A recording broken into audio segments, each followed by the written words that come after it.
திருவாக்கும் செய்கரமும் கைகூட்டும் செஞ்சொல் பெருவாக்கும் பீடும் பெருக்கும் உருவாக்கும் ஆதலால் வானூரும் ஆணிமுகத்தினை காதலால் கூப்புவதும் கை. ஆன்மீக அன்பர்களுக்கு வணக்கம்.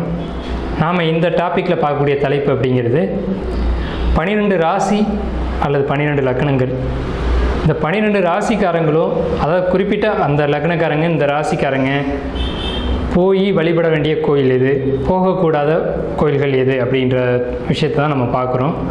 அது என்ன சார், போகக்கூடாத ஆலயம்னு இருக்குமா அப்படின்ட்டு நீங்கள் கேட்குற மைண்ட் வாய்ஸ் எனக்கு கேட்குது. என்னென்னு கேட்டிங்கன்னா, எல்லாருக்கும் எல்லா விஷயங்களும் சரியாக இருக்கிறது இல்லை.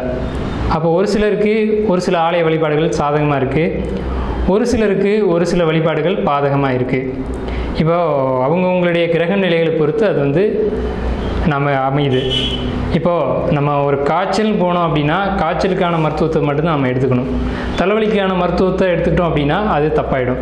அது மாதிரி தான் என்ன பிரச்சனையோ அதுக்கான தீர்வுகள் நம்ம ஜாதகத்தில் சொல்லப்பட்டிருக்கும். அந்த மாதிரி தான் அந்த 12 ராசிக்காரங்களுக்கும் 12 லக்னக்காரங்களுக்கும் அந்த லக்னத்தை பொறுத்தும் ராசியை பொறுத்தும் கிரகங்களை பொறுத்தும் சில வழிபாடுகள் ஏற்றதாகவும் சில வழிபாடுகள் பாதகமாகவும் அமையும். ஸோ அதை தான் நம்ம இந்த வீடியோவில் பார்க்க போகிறோம். இப்போ நாம் 12 ராசி லக்னங்களுக்குமான வழிபட வேண்டிய கோயில்களும் வழிபடக்கூடாத கோயில்களும் நம்ம கொடுத்துட்டு வந்துட்ருக்கோம். அந்த வகையில் இப்போ 2வது ராசியான காலபுருஷன் தத்துவப்படி, காலபுருஷம் அப்படின்றது 12 ராசி கட்டம். அதில் 2வது ராசியான ரிஷபத்தை பற்றி நம்ம பார்க்குறோம். ரிஷப ராசி அல்லது ரிஷப லக்னம் அல்லது ரிஷப ராசியில் இருக்கக்கூடிய கார்த்திகை, ரோகிணி, மிருகசீட நட்சத்திரக்காரர்கள் எந்த தெய்வத்தை வழிபடணும், எந்த தெய்வங்களுடைய வழிபாடை தவிர்க்கணும் நம்ம சொல்ல குறைச்சிக்கணும் அப்படிங்கிறத நம்ம கொடுக்குறோம். இது என்ன விஷயங்கள் கேட்டிங்கன்னா, ஆலய வழிபாடு அப்படிங்கிறது ஆலயம் ஆன்மா லயிக்கக்கூடிய இடம், ஆன்மாவை பழக்கப்படுத்துறது, ஒரு வழிபாட்டுக்கு பழக்கப்படுத்துறது. அதாவது சர்வர் சுந்தரம் அப்படின்ற ஒரு படத்தில் கூட சொல்லியிருப்பாங்க, கோயில்ங்கிறது சொத்து சோகம் கேட்டு அலையக்கூடிய இடம் இல்லை அப்படின்ற மாதிரி ஒரு டைலாக் வரும். ரொம்ப ஒரு அற்புதமான ஒரு டைலாக். அதாவது இறைவன் வழிபாடுனா என்னன்றது அந்த இடத்துல சொல்லியிருப்பாங்க. இறை வழிபாடுகள் எப்போவுமே ஒரு சுயநலத்தை நோக்கி இருக்கக்கூடாது அப்படின்றதையும் அங்கே சொல்லியிருப்பாங்க. அது மறைமுகமாக ஒரு காமெடி மாதிரி வந்துகிட்ருக்கும். அப்போ இந்த 12 ராசி லக்னக்காரங்களும் எதுக்காக அந்த வழிபாடை கேட்குறீங்க அப்படின்னா, எங்களுக்கு ஒரு நல்லது நடக்குமா அப்படின்றது ஒவ்வொருத்தருக்கும் ஒவ்வொரு விதமான நன்மைகளை தேடி தான் நீங்கள் இந்த வீடியோ பார்ப்பீங்க. அந்த அடிப்படையில் உங்களுக்குன்னு சொல்லக்கூடிய சில கிரகங்கள் உங்களுக்கு சாதகமாக இருக்கும், சில கிரகங்கள் உங்களுக்கு பாதகமாக இருக்கும். அப்போ சாதகமான கிரகங்களுடைய எனர்ஜியை நிறைய வாங்கணும், பாதகமான கிரகங்களுடைய எனர்ஜியை குறைக்கணும். அப்போனா மட்டும்தான் உங்களுக்கு எதிர்மறையான விஷயங்கள் நடக்காமல் குறையும். ஸோ அப்படி குறைக்கிறதுக்காக தான் நாம் இந்த வழிபாடுகளை தவிர்த்துக்கோங்க அப்படின்ற ஒரு வார்த்தையை சொல்கிறோம். சில வழிபாடுகளை எடுத்துக்கோங்க அப்படின்ற விஷயத்தையும் நம்ம சொல்கிறோம். சரிங்களா? அதனால் நம்ம தப்பாக எதுவும் சொல்கிற மாதிரி ஒன்றும் இல்லை. இப்போ ஔவையார் கூட தன்னுடைய மூதுரையில் சொல்லியிருப்பாங்க, ஆலயம் தொழுவது சாலவும் நன்று அப்படின்னு. ஸோ இந்த மாதிரிலாம் நம்ம முன்னோர்கள் சில வழிபாடுகளை கொடுத்தது காரணமாக தான் அதில் ஜோதிட ரீதியான ஒரு வழிபாடுகளையும் முன்னோர்கள் கொடுத்துருக்காங்க. அதை நம்ம புரிஞ்சுக்கிறாமல் நம்ம அதை விட்டு விலகி போக நான் கோயிலுக்கு போனால் கஷ்டம்தான் வருது, இறைவன் இல்லை அப்படின்னு திட்டக்கூடியவங்க எத்தனையோ பேர் நம்ம பார்க்குறோம்.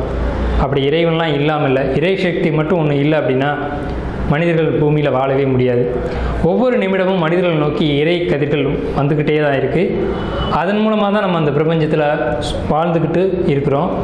ஸோ அந்த அடிப்படையில் ரிஷபராசிக்காரங்களான லக்னக்காரங்களான உங்களுக்கு எந்த வழிபாடுகள் வேணும் அப்படின்றதும் எந்த வழிபாடுகள் தவிர்க்கணும் அப்படிங்கிறதையும் நம்ம இப்போ சொல்கிறோம். நீங்கள் கொஞ்சம் அதை கவனத்தில் வச்சுக்கோங்க. இப்போ ரிஷபம்னு சொல்லிட்டாலே அந்த ராசி பெண் ராசி, பெண்மைத்தன்மையுடைய ஒரு ராசி. இப்போ காலபுருஷனுக்கு 2வதான குடும்ப ராசி அப்படின்னு பேர். குடும்பம் அப்படின்ற ஒரு உறவு எங்கே உருவாகுதுன்னா நம்ம ஜாதகத்தில் 2ஆம் இடத்துல தான் உருவாகுது. இந்த காலபுருஷ தத்துவத்தில் 2வது இடமான 2ஆம் இடத்தை வகிக்கிறது தான் இந்த ரிஷப ராசி. 2வது ராசியை தன்னகத்தை கொண்டிருக்கக்கூடிய ராசிக்கு பேர் தான் ரிஷப ராசி அப்படின்னு சொல்கிறோம். இப்போ இந்த ரிஷப ராசிக்கு ஒரு தன்மை என்னென்னு கேட்டிங்கன்னா, பெண்மை தன்மை அப்படிங்கிறது அதிகம். அப்போ உங்களுக்கு வழிபாடுகள் அப்படின்னு எடுத்துக்கிட்டிங்கன்னா பெண் தெய்வ வழிபாடுகள் ரொம்ப பாசிட்டிவாக இருக்கும். பெண் தெய்வங்களையும் எந்த தெய்வங்களை வழிபடணும், எந்த தெய்வங்களை ஒதுக்கணும் அப்படின்ற ஒரு தன்மைகளாக இருக்குது. பெண்கள் நிறைய பேர் இருக்காங்க, எல்லா பெண்களும் ஒரே தன்மையோட இருக்கிறது இல்லை. என்னென்னு கேட்டிங்கன்னா, சில பெண்கள் அமைதியானவர்களாகவும் சில பெண்கள் ரொம்ப உக்கிரமாகவும் பெண்மை தன்மைக்கே எதிராக ஒரு தன்மையை கொண்டவங்களாகவும் இருப்பாங்க. நம்ம பார்த்துருக்கோம். பேரளவு பெண்களாக இருப்பாங்க, ஆனால் அவங்க பேசும்போது அவங்களுடைய பேச்சிலேயோ அவங்களுடைய நடவடிக்கைகளையோ மிகுந்த ஆண்மைத்தன்மைகள் வெளிப்படும். அப்போ தெய்வங்களையும் இந்த மாதிரி தான் உண்டு. இப்போ நிறைய தெய்வங்கள் ரொம்ப சாந்தமாக இருக்கும், பல பெண் தெய்வங்கள் ரொம்ப உக்ரமாக இருக்கும். அப்போ இதில் எந்த தெய்வத்தை சார் நாங்கள் வழிபடுறது அப்படின்னு கேட்டிங்கன்னா, பெண்மைக்கே உரித்தான தாய்மை வடிவம் கொண்ட தெய்வங்களை வழிபாடு பண்ணுறது அப்படிங்கிறது ரிஷபத்துக்கு ரொம்ப ரொம்ப ரொம்ப பாசிட்டிவான ஒரு அமைப்பு. குழந்தையோடு இருக்கக்கூடிய பெண் தெய்வங்கள் வழிபாடு எடுத்துக்கிட்டிங்க அப்படின்னா ரொம்ப பாசிட்டிவாக இருக்கும். அடுத்து முருகனுடைய வழிபாடு அப்படிங்கிறது ரிஷபத்துக்கு ரொம்ப ஏற்ற ஒரு விஷயம். தாய்மையுடைய தெய்வங்களுடைய வழிபாடு ரொம்ப ரொம்ப ஏற்றம். குருவாயூர் கிருஷ்ணர் அல்லது கிருஷ்ணனுடைய வழிபாடு, குழந்தை வடிவத்திலான தெய்வங்களுடைய வழிபாடு ரிஷபத்துக்கு மிகப்பெரிய ஏற்றத்தை கொடுக்கும். அது சொல்ல முடியாத அளவுக்கு ஒரு பாசிட்டிவாக இருக்கும். குழந்தை தெய்வ வழிபாடுகள், குழந்தை தெய்வம்னா கிருஷ்ணர் அல்லது குழந்தை வடிவமான தெய்வங்கள், இந்த மாதிரியான வழிபாடுகள் ரிஷபத்துக்கு தேவை, ரொம்ப அவசியமாக தேவை. இந்த வழிபாடுகள்லாம் ரிஷபம் எடுத்துக்கணும். அதே மாதிரி ஆயுதம் தாங்கிய தெய்வங்களுடைய வழிபாடு தேவை ரிஷபத்தை பொறுத்த வரைக்கும். ஆயுதங்கள் மட்டுமே தெய்வங்களை வச்சு ஒரு சில குடும்பங்களை வழிபாடு பண்ணுவாங்க. அந்த தெய்வ வழிபாடுகளை கண்டிப்பாக ரிஷபம் எடுத்துக்கணும். அடுத்து கேட்டிங்கன்னா சப்தகன்னியினுடைய வழிபாடு ரொம்ப தேவை ரிஷபத்துக்கு. அத்தியாவசியம் இந்த சப்தகன்னியினுடைய வழிபாடு தான். சப்தகன்னி வழிபாட்டிலையும் புலிமேல் அமர்ந்த பெண் தெய்வங்களாக இருக்கட்டும், ஆண் தெய்வங்களாக இருக்கட்டும், ரொம்ப ரொம்ப ரொம்ப ரொம்ப அவசியம். இது ரொம்ப பாசிட்டிவாக இருக்கும். சொத்து சேர்க்கைக்கெல்லாம் அவ்வளோ சாதகமாக இருக்கும் புலி மேல் அமர்ந்த தெய்வங்களுடைய வழிபாடு. என்னென்னு கேட்டிங்கன்னா, இப்போது புலி மேலே உக்ரமான பெண் தெய்வங்கள் தான் இருக்கும், அதை நம்ம ஒதுக்கிடணும். புலி மேலே சாந்த சுரூபமாக புன்னகையோடு இருக்கக்கூடிய பெண் தெய்வங்களை பார்த்து இந்த துர்க்கை இது மாதிரியான தெய்வங்கள் வழிபாடு அப்படிங்கிறது ரிஷபத்துக்கு ரொம்ப ஏற்றமாக இருக்கும். அதே மாதிரி பார்த்துட்டிங்கன்னா உங்களுக்கு ஐயப்பனுடைய வழிபாடு ரொம்ப சூப்பர். ரிஷபம் அப்படின்னு சொல்லிட்டாலே ஐயப்பனுடைய வழிபாடு ரொம்ப தேவை. ஆண்களாக இருந்தால் மாலை அணிஞ்சு கூட போய் வழிபாடு பண்ணலாம். பெண்களாக இருந்தால் வீட்டிலேயே ஒரு ஐயப்பனுடைய படம் வச்சு வழிபாடு பண்ணிக்கலாம். அடுத்து கேட்டுக்கிட்டிங்கன்னா இந்த இடம் தான் ரொம்ப முக்கியம் ரிஷபத்துக்கு. வழிபட வேண்டிய தெய்வங்களுடைய வரிசையில் இப்போ நான் சொல்லக்கூடிய வழிபாடுகள் ரொம்ப ரொம்ப ரிஷபத்துக்கு முக்கியம். இந்த வழிபாடுகள் அவசியமாக எடுத்துக்கணும். அவிநாசியப்பர் வழிபாடு, அவிநாசியப்பர் வழிபாடு, அந்த வழிபாட்டை கேட்டிங்கன்னா ரொம்ப சுவாரஸ்யமாக இருக்கும். ஞானசம்பந்தர் குழந்தையாக இருக்கும்போது இறக்குறாங்க. 2 வயசு குழந்தையாக முதலையோட வாயிலிருந்து திரும்பி மீண்டு வர்றாங்க. இந்த அவிநாசியப்பர் பதிகம் படிக்கிறது அப்படிங்கிறதுலாம் ரிஷபத்துக்கு ரொம்ப பெரிய ஏற்றம். அடுத்து கஜேந்திர வரத பெருமாள் காஞ்சிபுரம், இந்த வழிபாடு ரொம்ப பாசிட்டிவாக இருக்கும் ரிஷபத்துக்கு.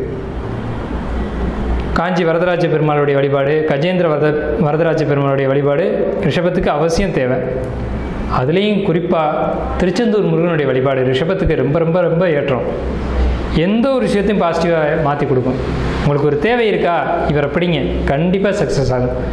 நீங்கள் கேட்காமலே உங்கள் உடன் வர தெய்வங்கள் அப்படின்னு எடுத்துக்கிட்டிங்கன்னா அது திருச்செந்தூர் முருகன் தான். ஆனால் அவர் போர்க்கடவுள் தான், இல்லைன்னு மறுக்கலை.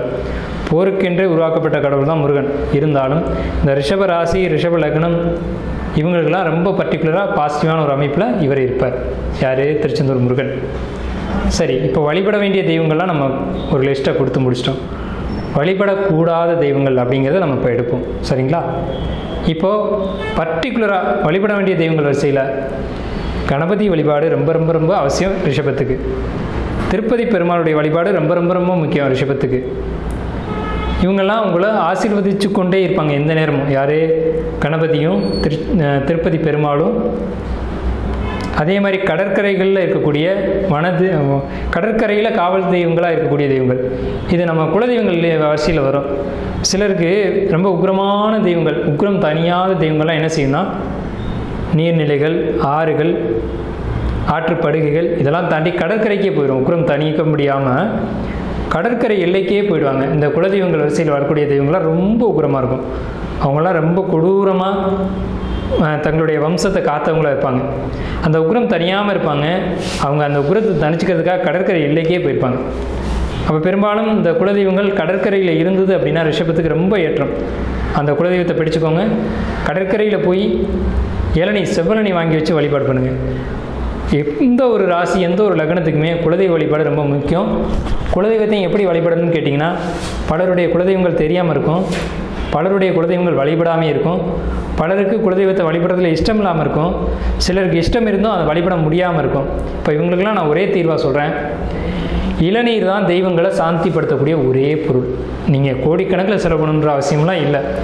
ஒரே ஒரு செவ்வழனி போதும் உங்களுடைய குலதெய்வத்தினுடைய ஒரு குறையை தீர்க்கிறதுக்கு ரொம்ப சாதகமாக இருக்கும்.